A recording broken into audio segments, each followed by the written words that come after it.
En octubre de 2019, el Ecuador enfrentó las protestas más violentas de los últimos 40 años, desde el retorno al sistema democrático. El vandalismo disfrazado de protesta y grupos políticos claramente identificados provocaron destrucción en bienes públicos y privados, bloqueo de vías, saqueos y más daños en su afán de dar un golpe de Estado. Esto es un recuento de octubre de 2019, cuando a pesar de todo, sembramos paz para construir un país mejor.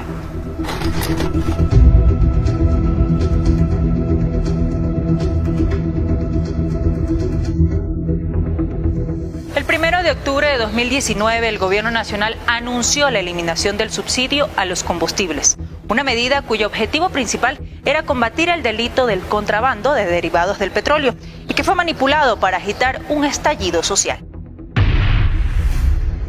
Frente a la crisis económica que se había agravado en el país, el presidente de la República anunció la decisión de eliminar el subsidio a los combustibles y de esta forma ahorrar $1.400 millones al fisco, que serviría para atender la emergencia sanitaria y proteger al sector social. Tras el anuncio, el Frente Unitario de Trabajadores, la Confederación de Nacionalidades Indígenas y la Federación de Cooperativas de Transporte Público de Pasajeros anunciaron movilizaciones. Los transportistas bloquearon calles y carreteras en varias zonas del país. Es una decisión en firme, pues la transportación lamentablemente no sale a operar.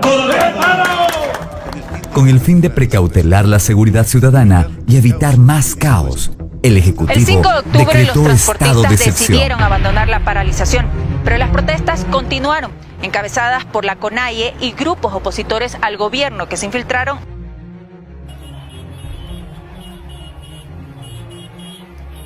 en las manifestaciones.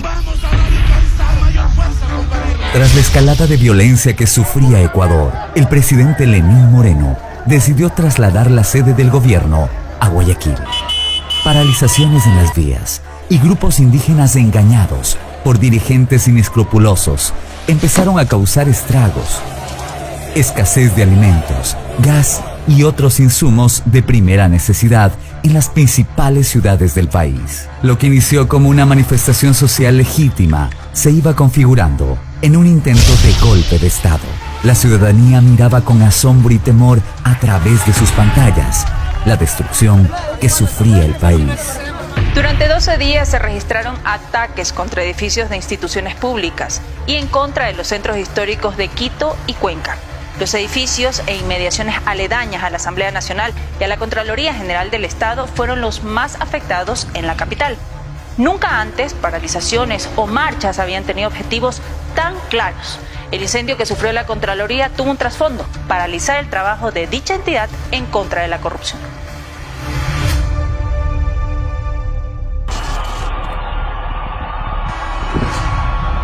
Además de la Asamblea Nacional y la Contraloría General del Estado, los vándalos se tomaron 8 gobernaciones del país: Napo, Tungurahua, Bolívar, Pastaza, Chimborazo, Morona Santiago, Imbabura y Cañar.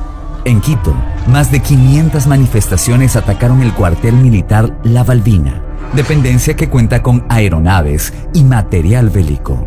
Además, 26 unidades de policía comunitaria fueron destruidas. Una unidad de vigilancia comunitaria fue quemada. 108 vehículos policiales fueron afectados. Pese a la extrema violencia de las protestas, la Policía Nacional tenía una orden clara: no disparar una sola bala. Únicamente controlar el orden de las protestas y, en casos extremos, el uso de material disuasivo. No obstante, el cuerpo policial sí sufría los embates de la violencia. 435 policías y 80 militares resultaron heridos. Más de 200 efectivos fueron humillados y secuestrados. Además, se reportaron 554 personas heridas y 929 fueron detenidas por haber participado en los desmanes.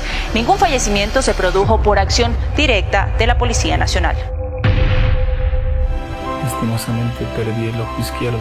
Me pegaron con palos, con bullos y me apedrearon, y es por ese motivo que yo me encuentro aquí en ese estado.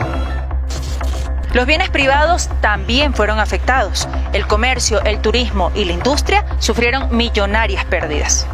hubo más de 120 saqueos y extorsiones en florícolas, empresas lácteas y haciendas. En Quito, los propietarios de pequeños negocios, ubicados en los alrededores de la Asamblea Nacional y de la Contraloría, lo perdieron todo. Robaron sueldas, taladros, amoladoras. Se robaron bicicletas, se robaron equipo de trabajo. En Guayaquil también se registraron agresiones a trabajadores, saqueos en almacenes comerciales y robos en gasolineras, farmacias, tiendas, cafeterías y otros negocios.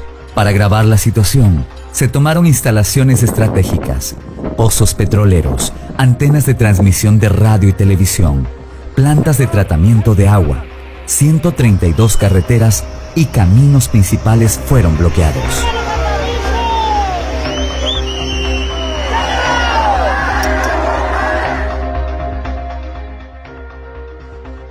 Paralelamente, en redes sociales, el gobierno enfrentaba una guerra en contra de la desinformación. Circularon más de 20.000 noticias falsas, buscando generar ira y miedo entre la ciudadanía. La prensa también fue afectada.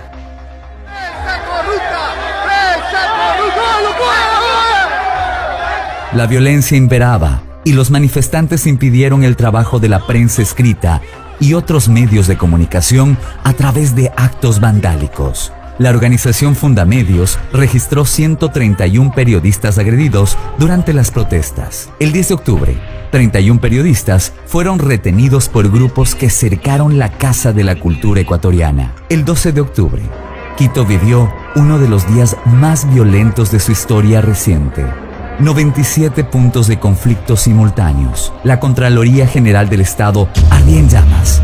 Medios de comunicación eran atacados.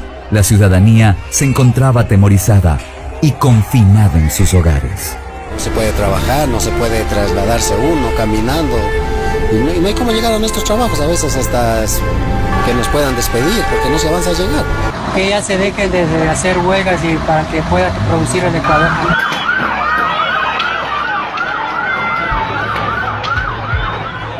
Según el Banco Central, las pérdidas por las protestas en octubre de 2019 ascendieron a $821 millones. El comercio y otros sectores productivos tuvieron que detenerse.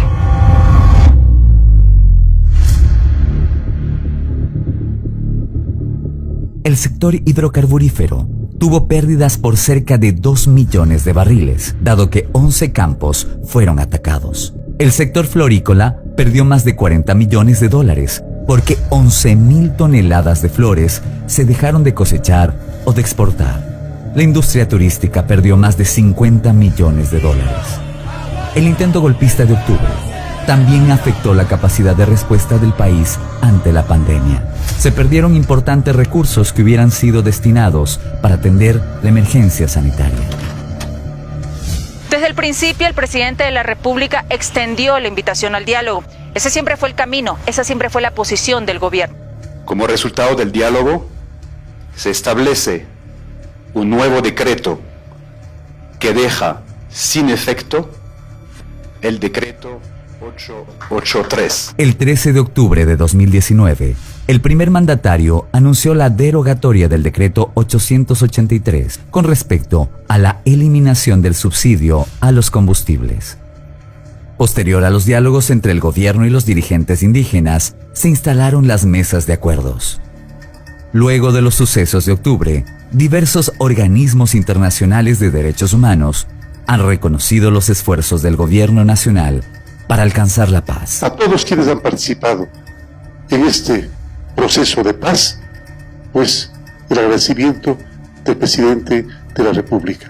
La función judicial avanza en el trámite de los procesos penales iniciados contra quienes cometieron daños en contra de los bienes públicos y privados.